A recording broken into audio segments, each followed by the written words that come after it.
یہ غفلت کیسی، حالانکہ تمہیں کئی مرتبہ سمجھایا جا چکا ہے۔ یہ حیرت کیسی، تمہیں تو مہلت دی جا چکی ہے۔ یہ بے ہوشی کیوں ہے، حالانکہ تم چیختے چلاتے ہو۔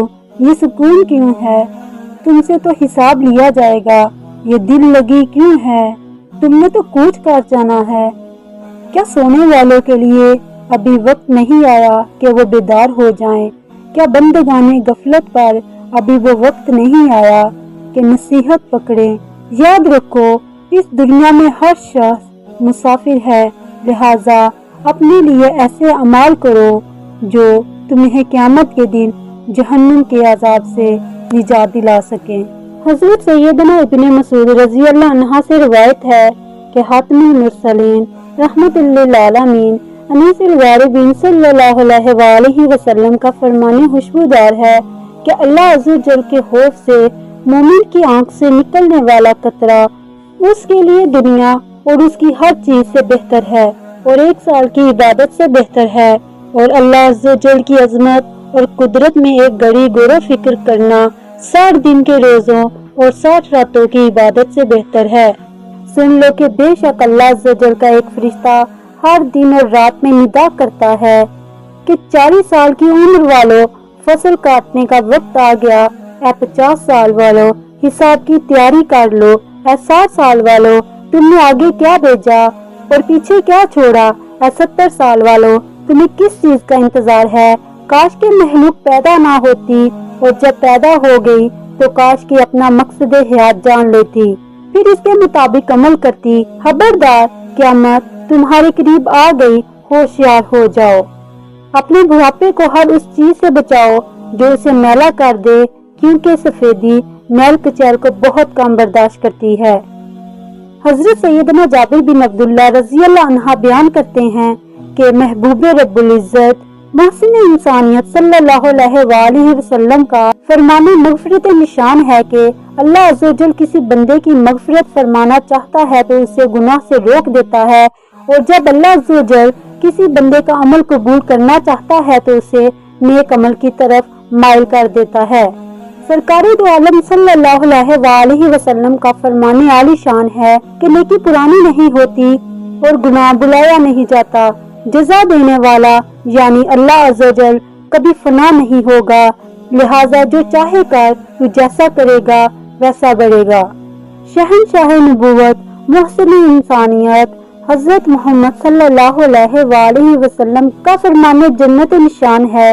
اللہ عز و جل نے حضرت سیدنا داؤد علیہ السلام کی طرف وحی بھیجی کہ اے داؤد علیہ السلام، گناہ گاروں کو خوشخبری دے دو اور صدیقین کو ڈر سناؤ۔ تو حضرت سیدنا داؤد علیہ السلام کو اس بات پر بڑا تعجب ہوا، تو انہوں نے عرض کی، یا رب عز و جل، میں گناہ گاروں کو کیا خوشخبری دوں اور صدیقین کو کیا ڈر سناؤں؟ اللہ عز و جل نے فرمایا، اے داؤد علیہ السلام، گناہ گاروں کو یہ خوشخبری سنا دو کہ کوئی گناہ میری بخشش سے بڑا نہیں، اور صدیقین کو اس بات کا ڈر سناؤ کہ وہ اپنے نیک اعمال پر خوش نہ ہوں، کیونکہ جس سے بھی میں اپنی نعمتوں کا حساب لوں گا وہ تباہ و برباد ہو جائیں گے۔ اے داؤد علیہ السلام، اگر تم مجھ سے محبت کرنا چاہتا ہے تو دنیا کی محبت کو اپنے دل سے نکال دے، کیونکہ میری اور دنیا کی محبت ایک دل میں جمع نہیں ہو سکتی۔ اے داؤد علیہ السلام، جو مجھ سے محبت کرتا ہے وہ رات کو میرے حضور تہجد ادا کرتا ہے، جبکہ لوگ سو رہے ہوتے ہیں وہ تنہائی میں مجھے یاد کرتا ہے، جبکہ غافل لوگ میرے ذکر سے غفلت میں پڑے ہوتے ہیں وہ میری نعمت کا شکر ادا کرتا ہے، جبکہ بولنے والے مجھ سے غفلت اختیار کرتے ہیں۔ حضرت سیدنا عبدالعزیز بن سلیمان رحمت اللہ علیہ فرماتے ہیں کہ حضرت سیدنا مطہر رحمت اللہ علیہ نے مجھ سے فرمایا کہ میں نے دیکھا مشک کی خوشبودار نہر کے کنارے پر ہوں، جس کے کنارے پر موتیوں کے درخت ہیں اور اس کی مٹی عنبر کی ہے اور اس میں سونے کے ٹیلے ہیں۔ یکا یک میری نظر کچھ لڑکیوں پر پڑی جو بیک زبان ہو کر یہ کہہ رہی تھی، پاک ہے وہ ذات، پاک ہے وہ ذات جس کی ہر زبان میں تسبیح کی جاتی ہے، وہ ذات پاک ہے، پاک ہے، موجود ہے، پاک ہے، وہ ذات جو دائمی ہے وہ پاک ہے۔ ہم اللہ تعالیٰ کی مخلوق میں سے ایک مخلوق ہیں، ہم ہمیشہ رہیں گی، کبھی نہ مریں گی، ہم جنتی شوہروں سے راضی رہنے والیاں ہیں، ان پر کبھی ناراض نہ ہوں گی، ہم تروتازہ رہنے والیاں ہیں، کبھی زوال نہ پائیں گی۔